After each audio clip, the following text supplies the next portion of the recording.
오늘 우리 주시는 하나님의 말씀은 마태복음 4장 19절, 마태복음 4장 19절 신약성경 5면에 있는 말씀이 되겠습니다. 너무나도 잘 아는 말씀이시죠? 마태복음 4장 19절의 말씀. 오늘 그 어느 때보다도 크신 은혜가 임할 거라고 저는 굳건히 확신하고 있습니다. 네, 왜냐면은 거의 저는 지금 첫 설교하는 느낌이에요. 지금 첫 설교하는 느낌이고, 네. 그 보통 이제 가정 예배 드릴 때 부모님이 앞에 있을 때 굉장히 이게 긴장하게 되는데 그런 날입니다. 저는 네, 그런 날이라서 긴장하겠지만 굉장히 기쁨 가득한 설교를 한 명만 아멘해도 다 믿는 거죠. 네. 자, 우리 다 함께 마태복음 4장 19절의 말씀 우리 다 같이 한 목소리 읽겠습니다. 시작. 말씀하시되 나를 따라오라 내가 너희를 사람을 낚는 어부가 되게 하리라 하시니 아멘. 할렐루야. 네, 주께서 너무나도 사랑하시는 우리 아대포의 교회 모든 성도님들을 주님 환영하고 축복합니다. 자, 여러분들 한 주간 어떻게 지내셨습니까? 자, 여러분들이 어떻게 지내셨든지 간에 오늘 이 자리로 인도하신 분은 하나님이십니다. 자, 그래서 옆에 있는 분한테 우리 좀 이렇게 인사하시면 너무나도 좋을 것 같아요. 주님께서 함께 하십니다. 자, 우리 한 번 더 인사하실 때 당신은 그리스도의 제자입니다. 네. 자, 마지막으로 한 번 더 인사하실게요. 자, 우리를 주님께서 부르셨습니다. 우리를 주님께서 부르셨습니다. 네, 그렇습니다. 아마 여러분들이 지금 정해진 루틴에 따라서 이렇게 왔다고 생각하실 수도 있고, 또 누군가의 손에 이끌려서 왔다고 생각할 수도 있고, 또 누군가는 정말 은혜를 사모함으로 어이구 주여 이렇게 침노하는 자세일 줄이야. 네, 이렇게 나오셨다고 생각할 수도 있지만 바로 지금 여기에 우리를 이 예배 자리로 불러주신 분이 계시다는 거예요. 삼위일체 하나님께서 그리스도를 믿는 우리 모든 자들을 성도로, 하나님의 자녀로, 당신의 제자로 불러주셨다는 것이죠. 사실 너무나도 당연한 것 같지만 사실 이것은 당연한 것이 결코 아닙니다. 나의 어떠한 결단으로, 내가 선택해서, 내가 희생해서 그리스도인이 된 것도 아니요, 내가 어떠한 결정해서 내 힘으로 이 자리까지 나온 것도 아니라는 거예요. 하나님께서 친히 여러분들을 예정하시고 하나님께서 친히 여러분들을 불러주셨습니다. 그 부르신 주체가 누구십니까? 절대 고백하실까요? 나를 하나님이 부르셨습니다. 맞습니다. 내가 여기까지 나오는 데 있어서 그 과정이 내가 생각한 방향과 그 길과 다르다고 하더라도 하나님께서 불러주셨어요. 그럼 부르신 뜻이 또 누구에게 있을까요? 하나님께 있다는 거예요. 부르심에 대한 결과는 또 누구에게 있는 것입니까? 그 역시 하나님께 있는 것입니다. 그렇습니다. 예수 그리스도의 제자된 여러분과 저 예수님의 모든 제자들은 이러한 부르심에 아멘, 아멘 믿음으로 응답하여 구원에 이르고 하나님의 일을 감당하게 된 거예요. 제자들이 간절히 원해서 부르심을 받은 것이 결코 아닙니다. 제자들이 남다르기 때문에, 남달리 뛰어난 업적이나 그 조건을 가지고 있어서 부르심을 받은 것도 아니라는 것이죠. 모두 다 하나님의 그 주권적인 은혜로 말미암아 부르심을 받은 것입니다. 모두 다 하나님의 그 선교적 사명을 가지고 하나님께서 우리를 불러주셨다는 거예요. 자, 지금 공생애를 시작하신 예수님입니다. 진실로 예수님께서는 이 죄인들을 구원할 메시아 사역을 감당하시고자 당신이 구원할 제자들을 불러 모아 주셨어요. 메시아지신 예수님께서는 단순히 제자들을 호명하고 불러서 세운 것에 그친 것이 결코 아니라는 것이죠. 구원에 이르는 것은, 바로 구원에 이르는 것에 있어서 매우 효과적이고도 실제적인 부르심을 통해 제자 되게 하셨다라는 것입니다. 바로 이것이에요. 여러분과 제가 예수님의 이름을 듣고 호기심을 갖는 그저 그런 무리가 아니라 예수님을 위해 모든 것을 드릴 수 있는, 그 예수님이 나의 전부가 되고 예수님의 나를 향한 뜻하심에 이유가 있다는 사실을 믿는 제자가 되기 위해서는 반드시 이러한 메시아의 효과적인 부르심이 있어야 된다는 사실을 잊지 마시길 바랍니다. 우리 한번 더 고백하실게요. 나를 향한 효과적인 부르심이 있습니다. 맞아요. 여러분들을 향한, 그냥 원래 믿는 자들 다 부르신 거 아닌가요? 아닙니다. 여러분들을 향한 특별한 부르심이 있다는 거예요. 여러분들을 향한 효과적인 부르심이 있다는 것이죠. 그렇습니다. 제자는 그냥 교회 나온다고 제자가 아닙니다. 제자는 교회 생활을 오래 했다고 제자가 아니에요. 사실 제자는 효과적이고도 실제적인 이 메시아의 부르심에 아멘이라고 응답한 자가 제자입니다. 그래서 주님께서는 오늘 이 말씀을 우리들에게 허락해 주신 거예요. 바로 마태복음에서 예수를 읽다. 마태복음에서 예수를 읽다 그 시리즈 4번째 시간으로 우리 한번 고백해 보시겠습니다. 메시아의 효과적인 부르심.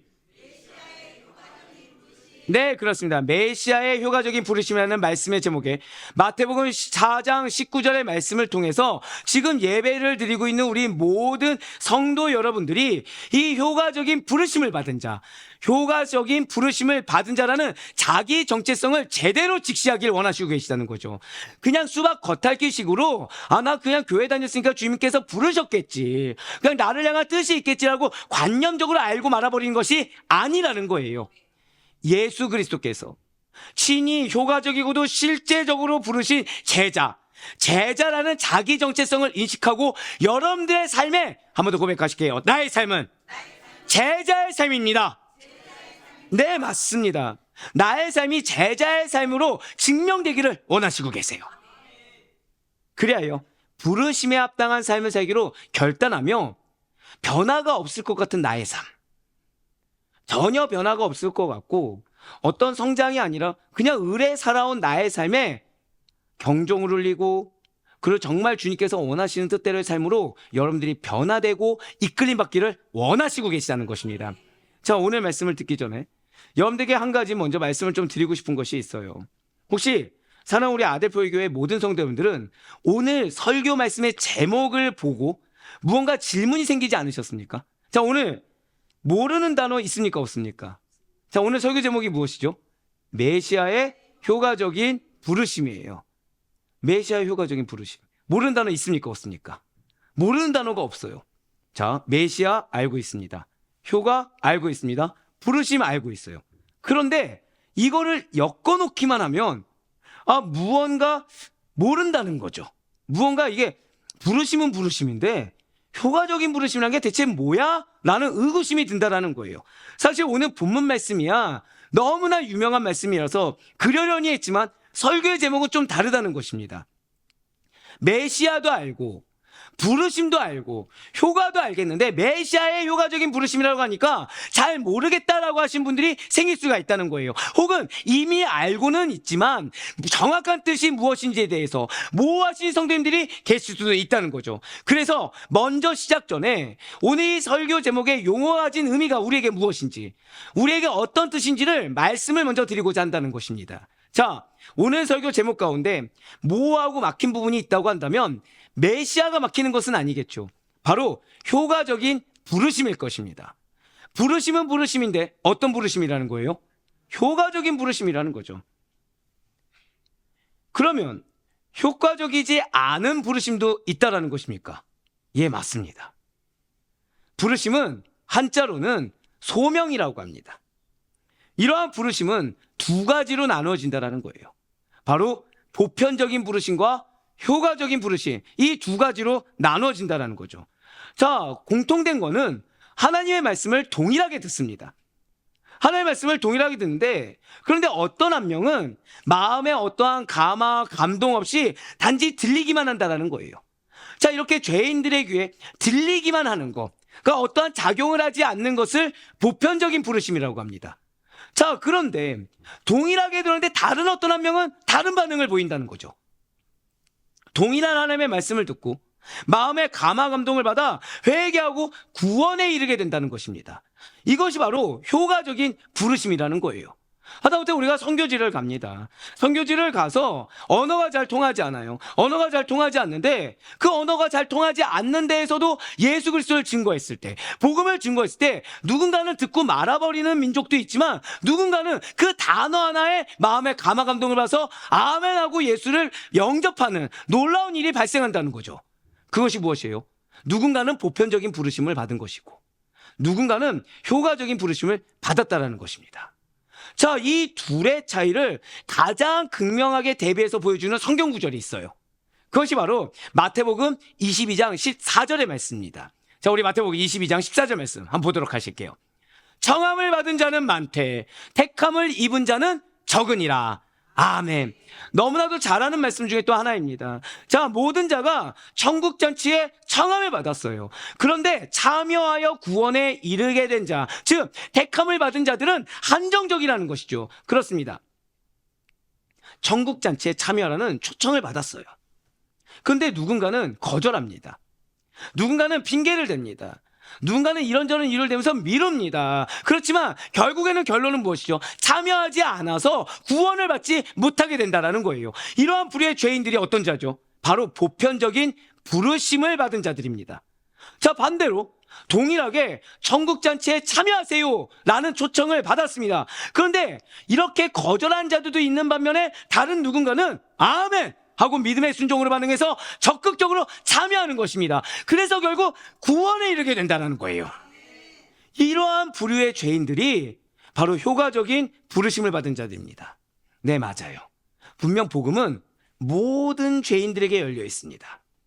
그런데 모두 다 믿고 구원에 이르게 되는 것은 아닙니다.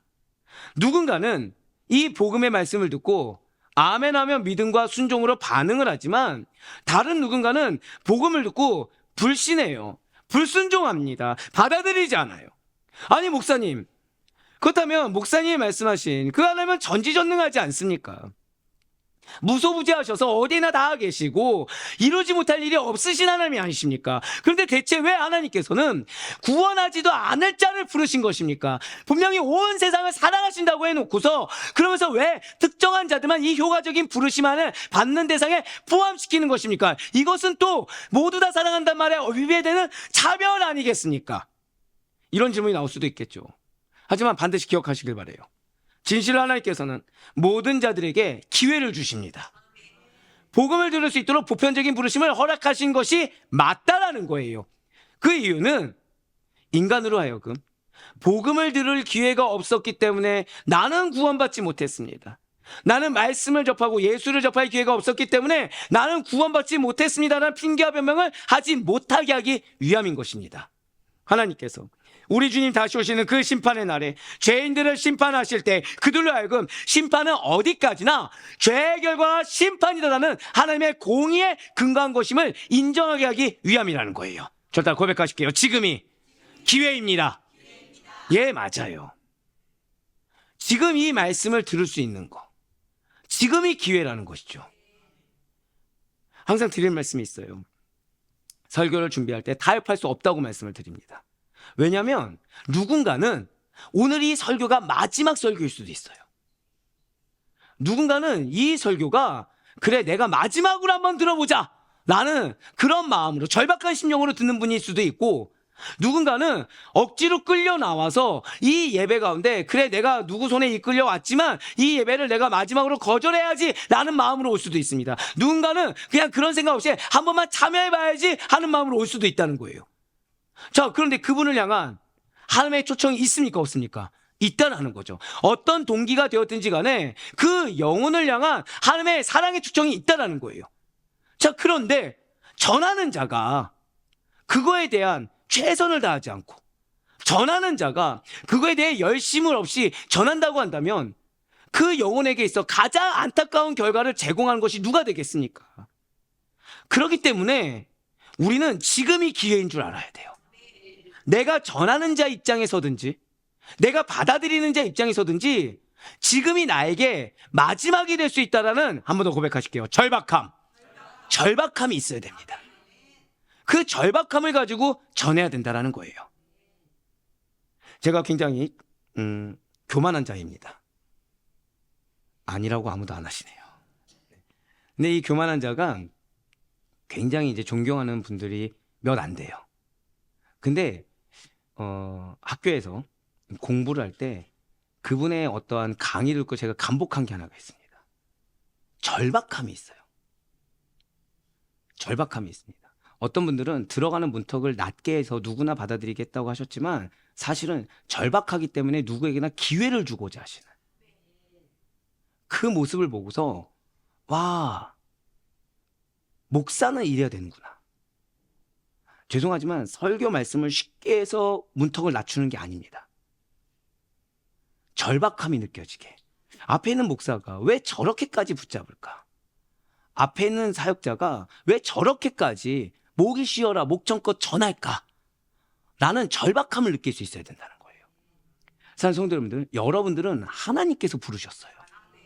그런 여러분들에게는 반드시 영혼의 무게라는 것이 있습니다. 그건 여러분들이 그 영혼을 증거할 때, 영혼에게 복음을 증거할 때 여러분들의 마음 가운데 절박함이 있어야 돼요. 내 입장에서 전하는 것이 아닙니다. 그 영혼이 지금 나와 나누는 대화가 마지막일 수 있다.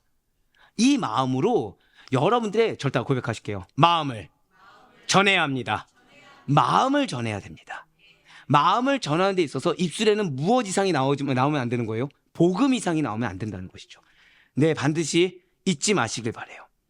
하나님과 그 아들 예수 그리스도를 믿지 않은 것이 죄입니다. 그리고 그 결과는 심판이에요. 영벌이에요. 지옥이에요. 이 복음의 진리를 들을 기회조차 없다고 한다면 얼마나 안타깝겠습니까? 그래서 우리는 할 수만 있다면 전해야 돼요. 우리는 할 수만 있다면 나의 간절한 그 절박한 마음을 전해야 되고, 마음을 전하는데 복음 이상 나아가서는 안 된다는 것이죠. 오직 복음만을 마음을 담아 전할 수 있는 우리 모두가 되길 간절히 소망합니다. 그럼에도 불구하고 끝까지 믿지 않는 자들은 나중에 심판의 날에 저는 그런 줄 몰랐어요. 그게 진짜였습니까? 교회 다니는 사람들이 만들어낸 이야기나 꾸며낸 소설 아닙니까? 나도 교회 한번 나가보고 싶었지만 교회 나가는 사람들의 행태를 보니 믿을 수가 없었어요 라고 질문해봤자 하나님께서는 그들에게 이미 너는 들어서 알고 있어 라면서 지옥행을 결정하다는 사실에 변함이 없다는 것이죠. 사랑하는 우리 성도 여러분들, 그렇다면 지금 여러분과 저는 어떠한 자입니까? 우리는 과연 어떠한 부르심의 은혜를 입은 자들입니까? 구원에 이르게 하지 못하는 보편적인 부르심이 아니라 구원에 이르게 하는, 그리고 하나님의 사역을 감당케 하는 효과적인 부르심을 받은 자는 사실 정말 감사할 수 있는 우리가 되길 간절히 소망합니다. 구원받아 이 자리에 있을 수 있다는 거, 그리고 구원받아 이 자리에 있는데 나 자신의 모습을 보면 감히 사역을 감당할 자격 요건이 없지만 감사하게도 나를 불러주시사 이 썩어 없어질 세상의 것에 매이지 아니하게 하시고 저 하나님의 나라를 이루는데 나의 어떠한 한 걸음이라도 동역할 수 있게 부르셨다는 사실에 감사하며 나아갈 수 있는 그 요가적인 부르심에 감사할 수 있는 우리 모두가 되길 간절히 소망합니다. 바로 오늘 본문에서 예수님께서 그런 거예요. 바로 오늘 본문에서 예수님께서는 그러한 효과적인 부르심을 통해 죄인들을, 낮고 비천한 죄인들을 제자 삼아 주셨다는 거죠. 자, 오늘 본문이 마태복음 4장 19절 말씀을 다시 한번 더 보시길 바랍니다. 지금 붉은색으로 표현된 부분을 보시면 말씀하시되 나를 따라오너라 라고 말씀하고 계세요. 자, 예수님께서 지금 이 말씀하시되 나를 따라오라, 이 말씀을 언제 어디서 하신 것입니까? 자, 우린 지난주에 설교를 통해서 알고 있죠. 바로 메시아로서의 사역을 감당하기 위한 준비를 모두 마치신 다음에 제자들을 불러주셨어요. 예수님께서 마치신 공생의 준비는 세례 요한에게 세례를 받으신 일과, 그리고 오늘은 이 부분을 넘어갔지만 광야에서 40일 금식을 당하신 마귀의 시험에서 시험 당하신 일이십니다. 이러한 준비 끝에, 결국 그 마귀의 시험에서 승리하신 그 준비 끝에 예수님께서는 부활승천 후 당신의 사역을 계속 이어나갈 제자들을 차례차례 불러주셨어요. 그렇습니다. 지금 제자들은 예수님의 효과적인 부르심을 받았습니다. 지금 제자들에게 예수님께서 요청하신 것은 지금 단 하나예요. 자, 무엇을 요청하셨습니까? 나를 따라오라. 여러분들에게 요청하신 것은 단 하나입니다. 누굴 따라가요? 예수님을 따라오라는 것입니다. 자, 우리는 지금 여기에서 제자들이 갖추어야 할 가장 기본적인 태도가 무엇인지를 알 수 있어요. 제자란 누구입니까? 제자란 스승을 따라가는 자예요. 그런데 우리는 예수 그리스도의 제자입니다. 우리는 예수님을 따라가는 자들이라는 거죠. 자, 이렇게 누군가를 따라한다, 누군가의 삶과 행동을 본마다 그대로 따라하고 행한다는 말이 어떻게 들리십니까? 좋게 들리십니까? 사실 아니에요. 자기 자신이 삶의 중심이 되어야 된다. 내 생각과 판단이 인정받아야 된다 라고 여기는 이 현대인들에게는 요즘 유행하는 말 중에 몰개성이란 말이 있습니다.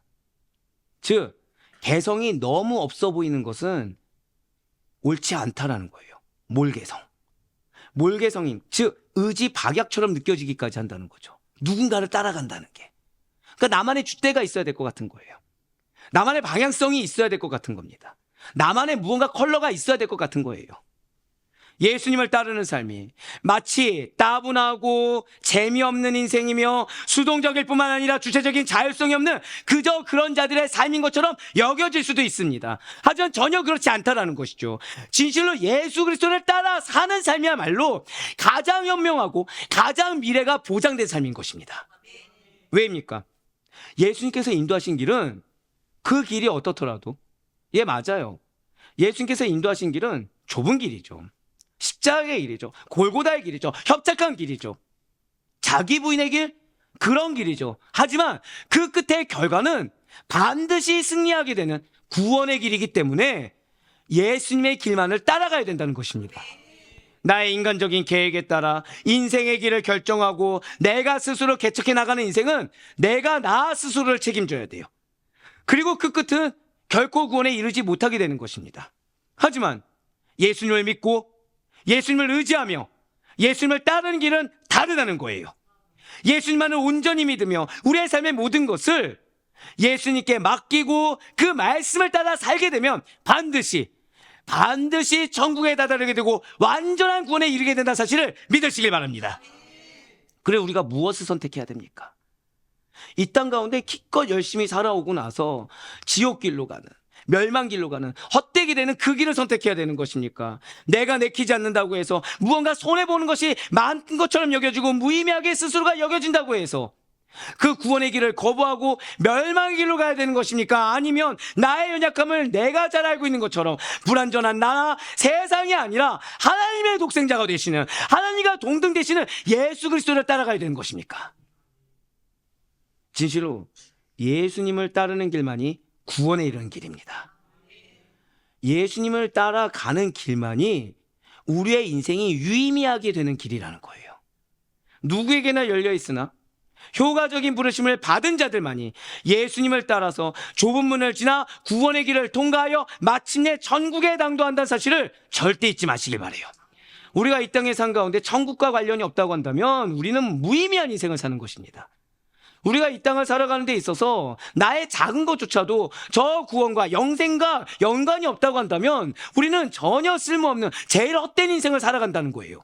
분명히 예수님께서는 이렇게 말씀하셨어요. 누가복음 13장 23절과 24절의 말씀입니다.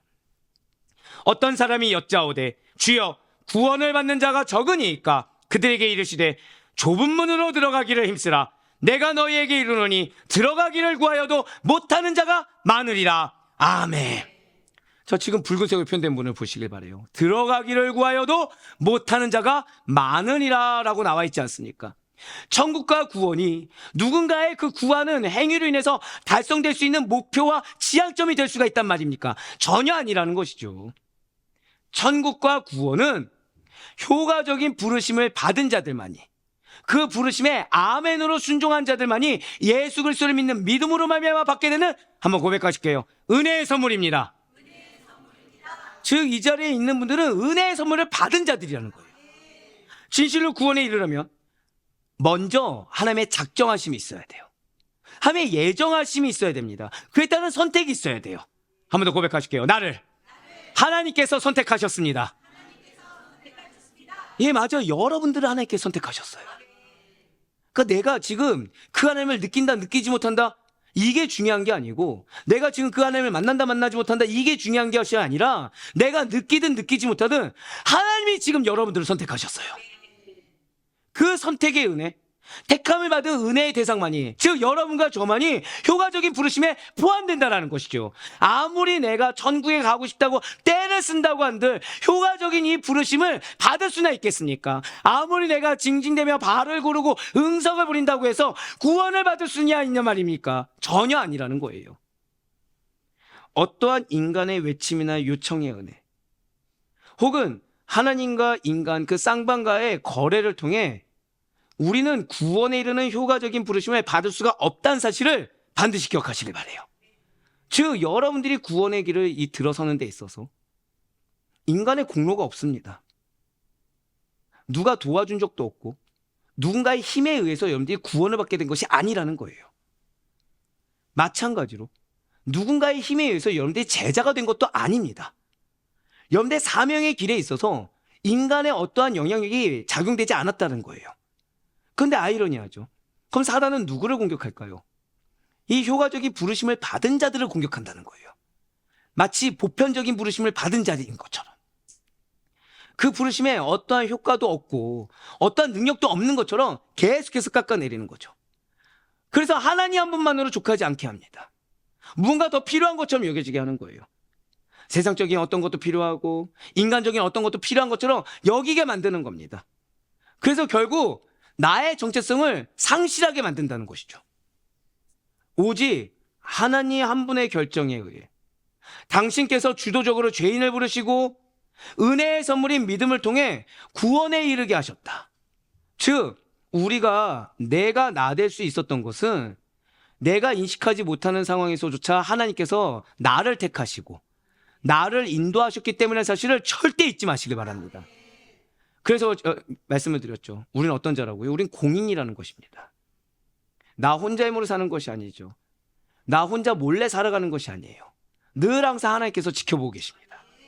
늘 항상 하나님께서 동행하고 계십니다. 그래서 나의 삶은 나만의 것이 아니에요. 주님과 동행하는 삶인 것입니다. 이렇게 우리의 결단과 공로, 노력이 아니라 절대 초월자가 되시는 하나님에 의해서 구원이 이루어진다. 이 사실을 알고 받아들인 자들은 그 부르심에 합당한 거룩한 삶으로 하나님께 언제나 영광을 올려드려야 된다는 것이죠.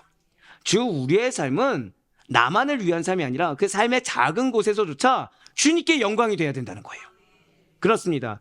부르심에 합당한 거룩한 삶이라는 것은 하나님께 부름받은 자들의 마땅한 삶입니다. 그렇기 때문에 효과적인 부르심을 받은 자들은 언제나 예수님을 따라 그분께서 행하신 모든 일을 그대로 행하며 살아가야 된다는 것이죠. 어떻게 목사님, 예수님이니까 가능하셨죠. 그 예수님을 따라갈 수가 있습니까? 이거 자체가 내가 지금 그러라고 부르심을 받았는데 나의 정체성을 모르고 있다는 증거입니다.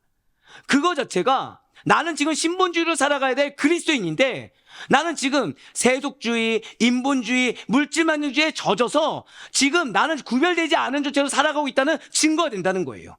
아닙니다. 분명히 예수님께서는 우리에게 이렇게 말씀하셨어요. 요한복음 14장 12절의 말씀입니다.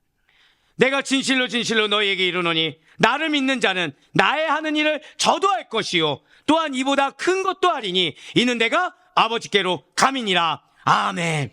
지금 붉은색으로 표현된 부분을 보시기 바라요. 나를 믿는 자는 누구의 일을 한다고 하고 계십니까? 예수님의 하는 일도 저도 한다고 하지 않습니까? 바로 이거예요. 바로 이겁니다. 진실로 예수님을 따르는 제자들은 예수님께서 하신 일, 예수님께서 이루신 일을 똑같이 따라가며 행할 수가 있다는 거예요. 혹시 지금 십자가를 지고 계십니까? 혹시 지금 골고다 언덕을 올라가고 계십니까? 혹시 지금 예수님이 당한 것과 동일한 억울함과 핍박과 모진 고초 가운데 있으십니까? 할렐루야로 외치세요. 내가 지금 주님이 걸어가신 길을 내가 원하든 원치 않든 그 길을 걸어가고 있구나. 다만 여기서 이제 우리가 주님과 동일하게 걸어가려면 무엇을 확신해야 되죠? 하나님이 알고 계시다. 난 이거를 믿음으로 감내해야 된다. 하나님만 드러내야 된다. 나의 어떤 연약함을 드러낼 것이 아니라 믿음으로 하나님이 나의 삶 가운데 무엇을 원하시는지 한 번 더 고백하실게요. 나의 삶이 증거가 되어야 합니다. 그렇습니다. 그 사실로 나아가야 된다는 거예요. 오늘 본문에서 나를 따르라 라고 명령을 하셨어요. 이 명령이 한번 고백하실게요. 제자들의 기본 태도, 바로 그거예요. 예수님을 따르는 것이 제자들의 기본 태도라고 한다면 예수님께서 하신 일을 그대로 따라하는 거. 이 요한복음 14장 12절 말씀에 예수님께서 하신 일을 내가 그대로 따라하는 것은 한 번 더 고백하실게요. 제자들의 사명. 그게 제자들의 사명이에요. 제자들의 사명은 예수님께서 하신 일을 그대로 하는 겁니다. 그러니까 우리가 보통 나의 사명이 뭐 찬양입니다. 교회에서 뭐 교사입니다. 이렇게 얘기할 수도 있겠죠. 하지만 그렇게 천편일률적으로 정할 수가 없다는 게 바로 그거예요. 여러분들 가정에서, 여러분들 직장에서, 여러분들 속해 있는 공동체에서 예수님이 하신 것을 행하시면 돼요. 예수님이 하신 것을 하는 것, 그것이 제자들의 사명인 것입니다. 자, 근데 그 사명을 통해서 주님은 무엇을 원하시는 것입니까? 여러분들이 각자의 가정에서, 직장에서, 사업장에서, 친구 공동체 그 관계에서 예수님이 하신 일을 그대로 따라하는 것, 이것이 결국 어떻게 나타난단 말입니까? 제자들의 이러한 사명의 그 결과가 오늘 본문에 구체적으로 나타나 있다는 거죠. 무엇입니까? 바로 사람을 낚는 어부가 되는 일이라는 거예요. 그것이 우리 모든 제자들의 성도된 사명이라는 것이죠. 오늘 본문 후반절 한번 보시길 바라요. 오늘 본문 보시면 말씀하시되 나를 따라오라, 내가 너희를 사람을 낚는 어부가 되게 하리라. 지금 우리로 하여금 제자들의 사명, 예수님을 따라가는, 예수님이 따라하는 동 그대로 따라하는 제자들은 반드시 누구를 낳게 된다고요? 사람을 낳게 된다는 겁니다. 마치 그물을 이용해서 물고기를 잡는 어부처럼 복음을 전함으로 말미암아 죄인의 바다에 쌓여있는, 죄악의 바다에 쌓여있는 죄인들을 구원에 이르도록 한다는 은유적으로 표현한 말이라는 것이죠. 그렇습니다. 반드시 제자들은 누구나 전도자가 되어야 됩니다. 누구나 선교사가 되어야 됩니다. 그래서 죄악이 광영한 이 세상의 바다에서 허우적거리면서 죽음으로 내몰리고 있는 자들을 복음의 그물로 이렇게 낚아서 구원의 배가 되시는 예수님, 그분의 넓고 따스한 품으로 반드시 들어오게 해야 되는 것입니다. 항상 드리는 말씀이 있죠. 그냥 교회 나온다고 끝이 아니라는 거예요. 반드시 예수님을 만날 수 있도록, 누구로 인해서? 절대 고백하실게요. 나의 삶. 맞습니다. 여러분의 삶을 통해 그 영혼이 예수님을 만날 수 있도록, 그래서 예수님의 품 안에서 거할 수 있도록, 그것이 전도이자 그것이 선교예요. 사랑하는 성도 여러분들, 진실로 예수님께서는 12제자를 부르셨습니다. 그리고 오늘 본문이 되는 이 마태복음 4장에서는 베드로와 안드레와 야고보와 요한에게 사람을 낚는 어부가 되게 하시기 위해서 효과적인 부르심의 음성인, 한 번 더 고백하실까요? 나를 따르라. 그 음성을 명령하셨어요. 이런 명령 앞에 이 베드로, 안드레, 야고보, 요한, 그들의 반응은 어떠했습니까?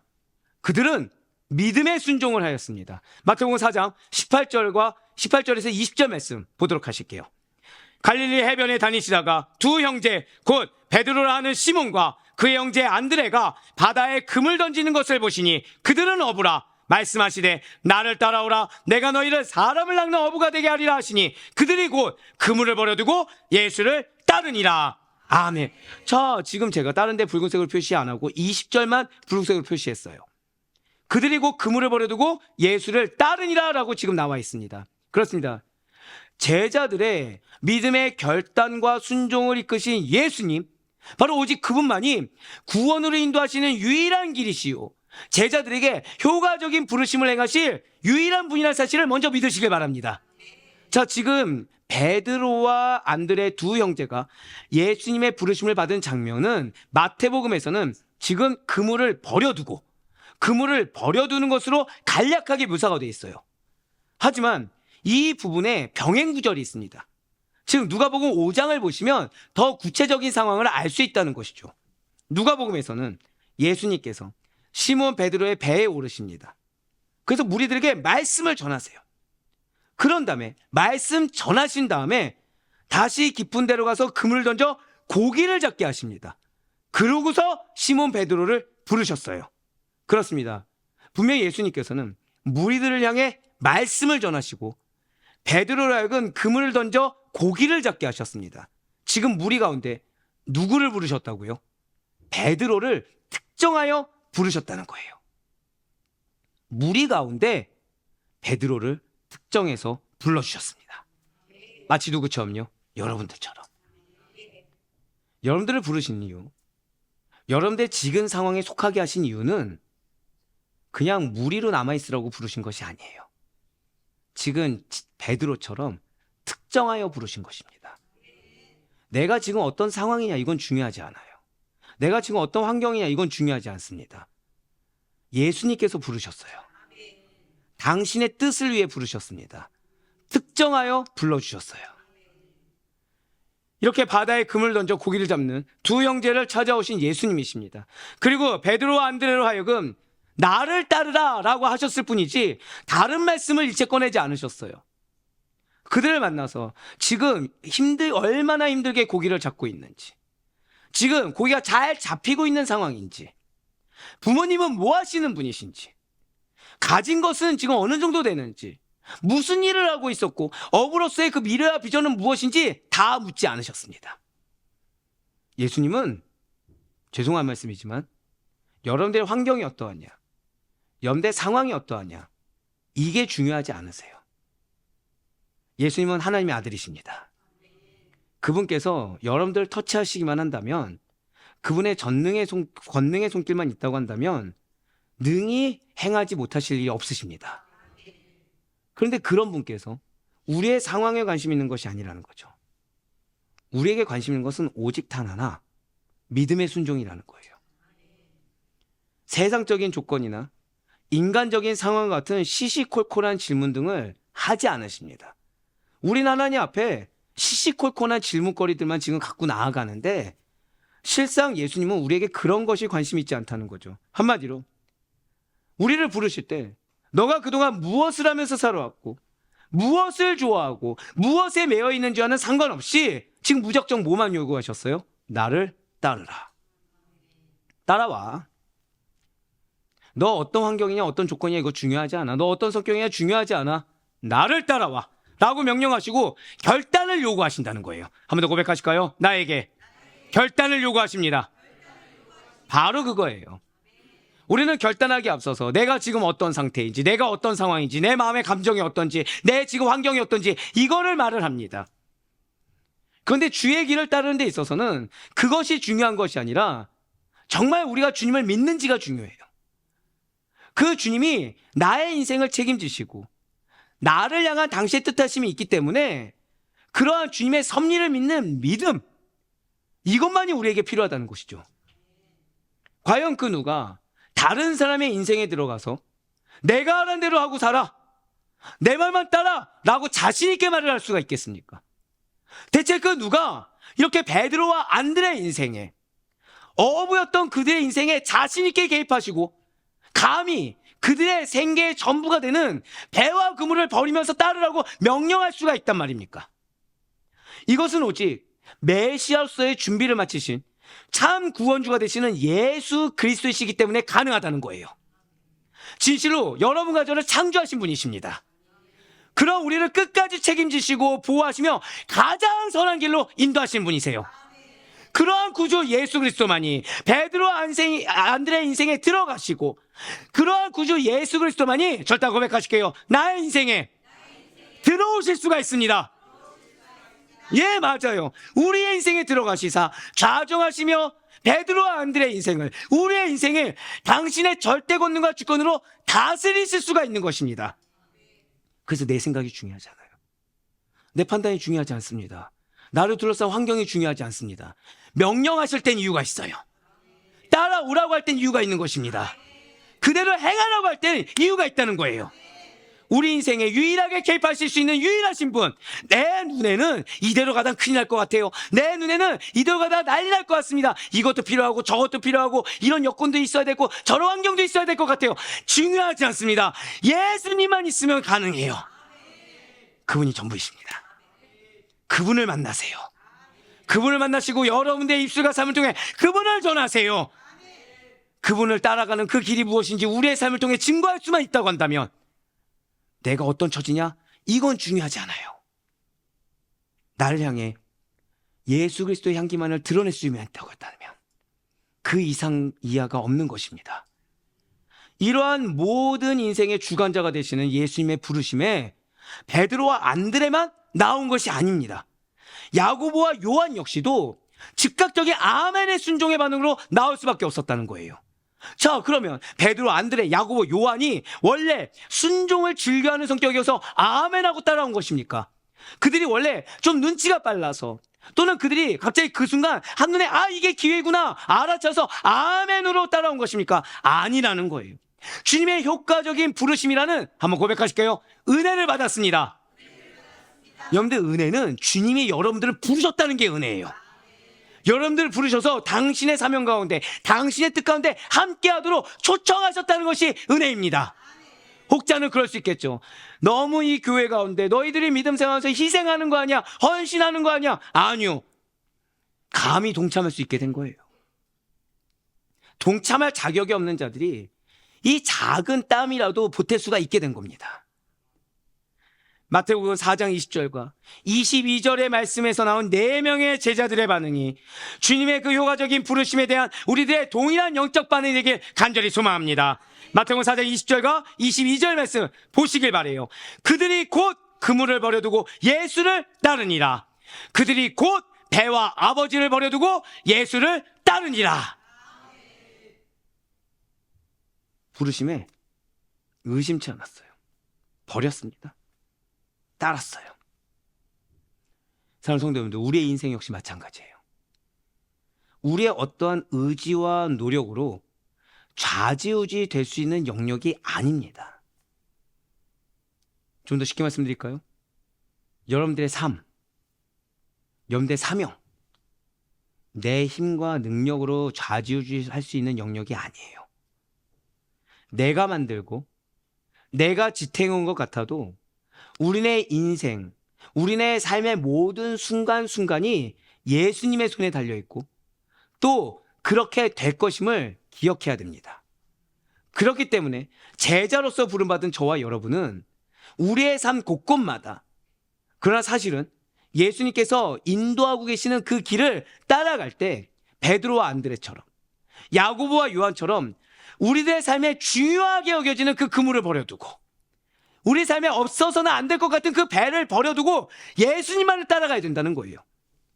그분의 부르심과 명령에 즉각적으로 아멘으로 응답할 수 있어야 되는 것입니다. 나에게 배가 어떤 것입니까? 여러분들의 인생에 그물이 어떤 것입니까? 이거 없으면 생계가 어려워요. 이거 없으면 정말 나 쓰러질 것 같아요. 라고 주장하고 있는 그 배와 그물은 어떤 것입니까? 주님은 그걸 버리고 따라오라고 했는데 이게 있어야 잘 섬길 수 있지 않겠습니까? 라고 주장하는 여러분들의 배와 그물은 무엇입니까? 나에게 배와 그물이 되어주고 있는 세상에 속한 그 모든 것들, 하다못해 나 자신의 생각, 감정, 가치관, 환경, 자랑, 그 모두를 버리고 오직 예수님의 뒤만을 따라 증거자의 삶을 담대히 살아갈 수 있는 여러분과 제가 되길 간절히 소망합니다. 우리는 그것이 부끄러움이 아니라는 사실을 반드시 깨달아야 돼요.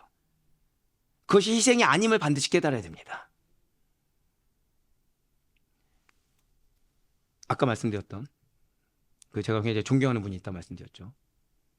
근데 제가 그분을 존경하는데 그분 입에서는 항상 나오는 말이 그거예요. 우리 예수님만 높입시다. 제일 힘든 말을 항상 하시는 거예요. 저는 그분의 뒤를 따라서 가고 싶은데 그분은 누구의 뒤를 따르는 거예요? 예수님의 뒤. 그래서 그분은 그 앞에 삶의 분이 될까요, 안 될까요? 항상 되는 거예요. 무엇을 해도 발 뒤꿈치조차 잡기가 어려운 거죠. 근데 그분 입에서 누구만 나온다고요? 저한테 말씀하실 때 자기도 아니고 예수님만 따르라는 겁니다. 우리의 입술이 그래야 돼요. 세상적으로 다 갖췄다고 하더라도 얼마든지 누군가에게 조언을 할 수 있는 입장이라고 하더라도 예수님만 드러나야 됩니다.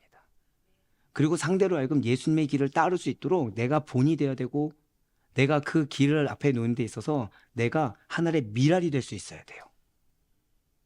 그렇습니다. 분명 우리는 베드로와 안드레, 야고보와 요한과 동일하게 효과적인 부르심을 받아 제자가 되었습니다. 그렇게 미랄이 되어서 예수님의 길을 따르는 데 있어서 가장 버려야 될 것은 나의 배요, 나의 그물이에요. 그걸 버려야 따라갈 수가 있는 것입니다. 예수님만을 즉각적으로 따라가는 기본 태도를 갖추시길 바라요. 모른 척하거나 타협하느라 될 수 있는 한 늦추는 태도가 아닙니다. 이 배와 그물이 아까워서 최대한 모른 척하고 최대한 어느 정도 물고기를 좀 거둬난 상태에서 내려놓으려고 하는 생각에 나중으로 미루거나 늦추려는 태도가 결코 아니라는 거예요. 보다 더 보장성 있는 미래를 요구하기 위해서 계산하는 태도 역시 아닌 것입니다. 부르신 뜻이 있어요. 부르신 데는 이유가 있는 것입니다. 부르신 데는 주님의 계획이 있음을 믿고 신뢰하는 그 믿음으로 행한 즉각적인 순종이 우리의 것이 되길 간절히 소망합니다. 그 시작이 바로 제자로서의 사명의 시작인 거예요.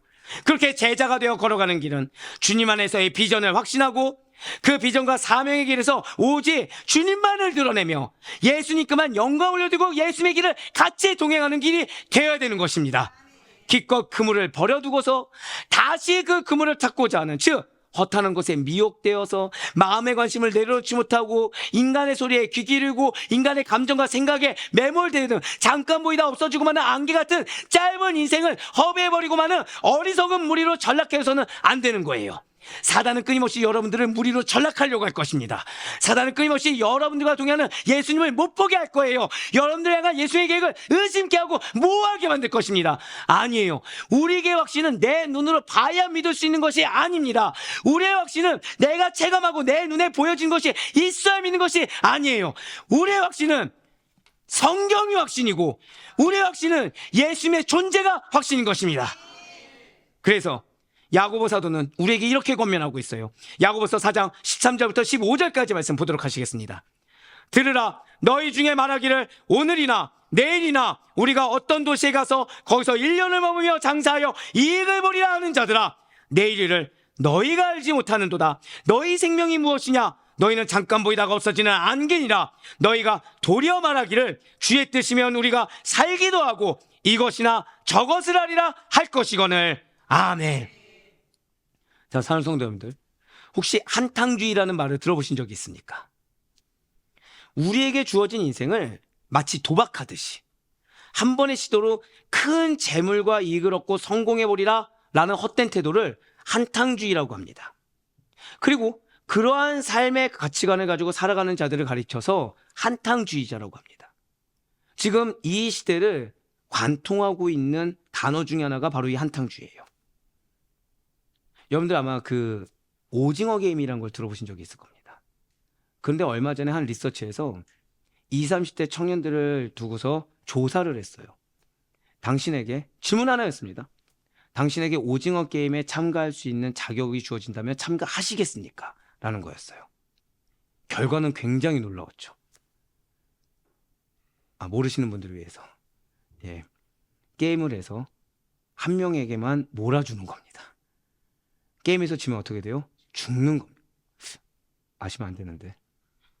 성경 볼 시간에. 그럼 여러분들 참가하시겠습니까? 문제는 80% 이상이 참가한다고 한 거예요. 지금 우리의 청년들이 그렇습니다. 여러분들, 어떠한 위험을 감수하고서라도 이 짧은 시간 안에 최고의 좋은 결과를 내보겠다라고 생각하는 것이 한탕주의자들의 생각입니다. 그런데 여러분과 저는 시도조차도 절대 해서는 안 된다는 거죠. 여러분들 반드시 잊지 마시길 바라요. 그리스도인들은 변혁을 꾀하는 자들이지 변질되는 자들이 아닙니다. 이 시대에 흐르는 관통하는 그런 악한 사상들을 기독교적 가치관으로 물들이는 자들이지 거기에 동조하는 자들이 아니라는 거예요. 우리가 받은 구원의 은혜, 그렇게 가벼운 것이 아닙니다. 그 작은 물질, 이 땅 가운데 인생에서 끝날 물질을 위해서 나의 생명을 아낌없이 바치겠다라는 그런 말도 안 되는 생각에 동조하는 자들이 우리가 아니라는 거예요.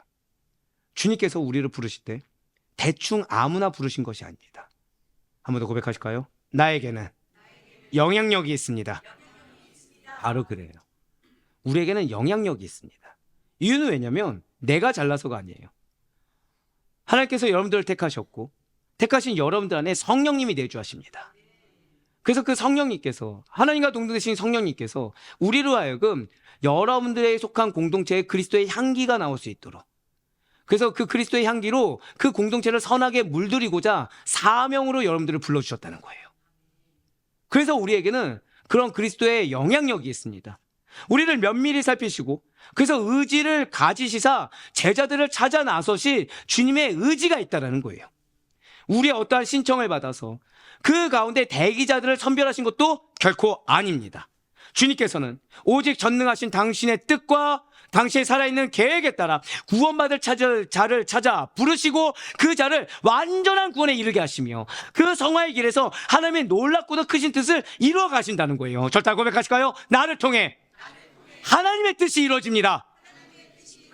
바로 그거예요. 우리들의 구원의 시작, 과정, 끝. 그리고 제자로서의 사명의 시작, 과정, 끝. 전부 다 예수님의 손에 달려 있습니다. 분명 예수님은 베드로, 안드레, 야고보와 요한의 고용주나 관리인이 아니었었어요. 하지만 예수님만이 그들을 제자 삼아 부르실 수 있는 유일하신 분이십니다. 제자들을 향한 하나님의 그 놀랍고도 크신 뜻과 계획을 가지신 그분만이 그들을 부르시고 그들을 인도하시며 친히 주장하실 수가 있으세요. 세상에 속한 인간들은 이 한탕주의를 꿈꾸며 물질 만능주의와 세속주의와 인본주의에 제대로 물든 인생을 꿈꿉니다.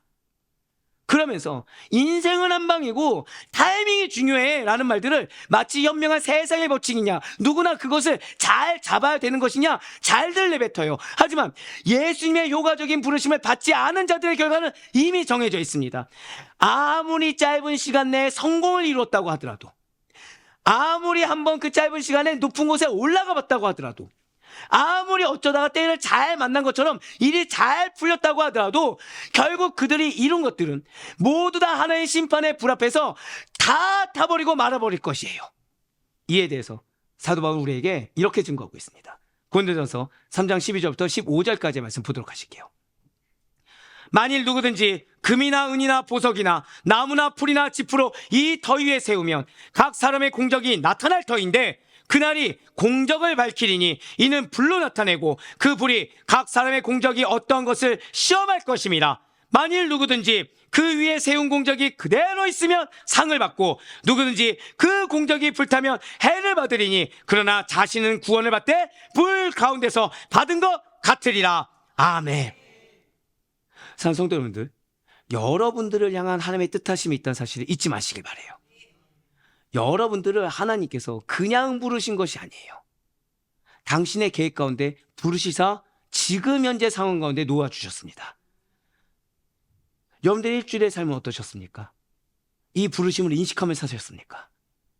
이 부르심을 인식하면서 그 주님대로, 주님의 뜻대로 행하시는 삶을 사셨습니까? 아니면 여전히 연약해서 넘어지는 삶을 살고 여전히 인식조차 못한 채 세상 사람들과 구별되지 않는 모습으로 살아오셨습니까?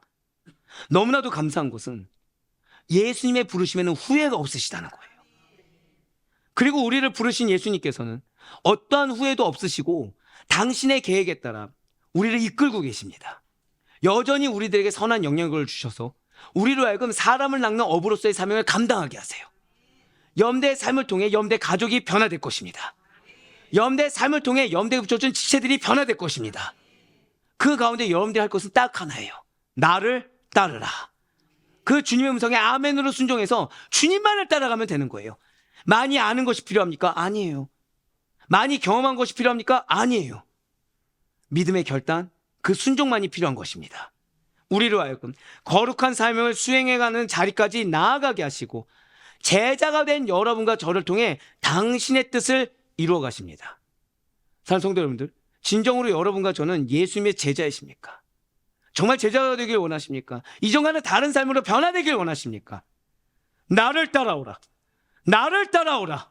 이 명령이, 이러한 주님의 명령이 우리에게는 가장 값진 명령이요, 반드시 취해야 할 명령임을 잊지 마시길 바라요. 따라갈 수 있을 때 따라가야 됩니다. 항상 기회가 있는 것이 아니에요. 지금이 그 기회의 때입니다. 어차피 목사님 또 다음번에 또 따라오라고 얘기하지 않을까? 아니요. 그때와 지금 하나님의 때는 정해져 있어요. 나만의 그물을, 나만의 배를 버리고 따라오라라는 주님의 명령은 우리의 희생이 아닙니다. 우리의 피해도 아니고 우리의 눈물도 아닙니다. 이것은 특권입니다. 누구나 그렇게 할 수가 없어요. 우리는 귀한 말씀을 받았죠. 우리의 상처가 뭐가 된다고요?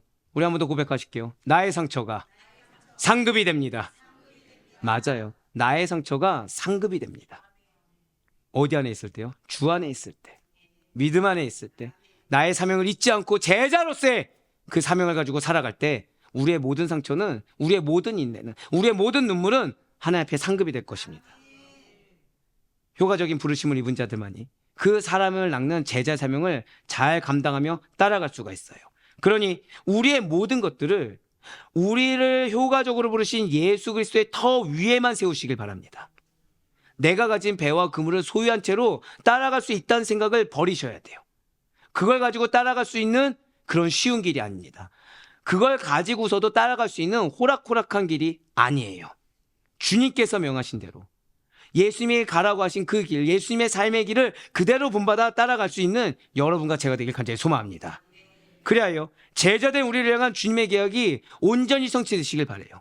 너무나도 감사한 것은 주님은 후회를 하지 않으십니다. 주님은 여전히 변치 아니하십니다. 주님은 지금 내가 육신이 쇠하든 육신이 강하든, 지금 내가 물질적으로 부유하든 물질적으로 가난하든, 지금 내가 지식적으로 충만하든 지식적으로 약하든 다 상관치 아니하시고 당신의 뜻과 계획에 따라 여러분들을 부르셨어요. 그 부르심은 굉장히 효과적입니다. 그 부르심은 보편적이 아니고 특별한 부르심입니다. 그 부르심에 아멘으로 순종한 자들은 반드시 예수 그리스도께서 걸어가신 그 삶의 길, 그 십자가 길을 걸어가게 될 것입니다. 그러니 내 삶 가운데 있는 고난을 이상하게 여기지 마세요. 내 삶 가운데 있는 십자가를 이상하게 여기지 마세요. 내 삶 가운데 있는 핍박과 어려움을 이상하게 여기지 마세요. 그것을 증거 삼으세요. 그랬을 때 주님께서 내 삶 가운데 어떻게 함께 하신지 보게 될 것입니다. 목사님, 저는 믿음으로 아멘 아멘 했지만 내 삶이 변화되지 않은 것 같아요. 아니요. 내가 체감하지 못한 것뿐이지. 금철 때도 말씀드렸죠. 1로 돌아온 것 같지만 1.5로, 1로 돌아온 것 같지만 최소한 1.0001로 우린 돌아가고 있는 것입니다. 주님께서 함께하고 계세요. 그러니 여러분들의 삶 가운데 말씀하신 주님의 말씀에 귀 기울이셔야 됩니다. 사람의 말, 사람의 소리에 귀 기울여서 따라갈 수 있는 길도 아니에요. 세상적인 어떤 요건을 보면서 따라갈 수 있는 길이 아닌 것입니다. 메시아 되신 예수님께서 베푸신 그 효과적인 부르심의 은혜를 잊지 않으시는 가운데 우리 마지막으로 선포하실까요? 나를 부르신 하나님의 뜻이 있습니다. 그렇습니다. 나를 부르신 하나님의 뜻이 있음을 잊지 않는 가운데 그 길을 따라가는 것은 오직 예수님의 삶을 그대로, 예수님의 십자가의 도를 그대로 행하시어서 그분께서 인정해 주시고 그분이 기쁨이 되는, 사람은 몰라주더라도 정말 주님만은 인정해 주시는 축복된 우리의 모든 삶이 될 수 있기를 주님의 이름으로 간절히 축원합니다.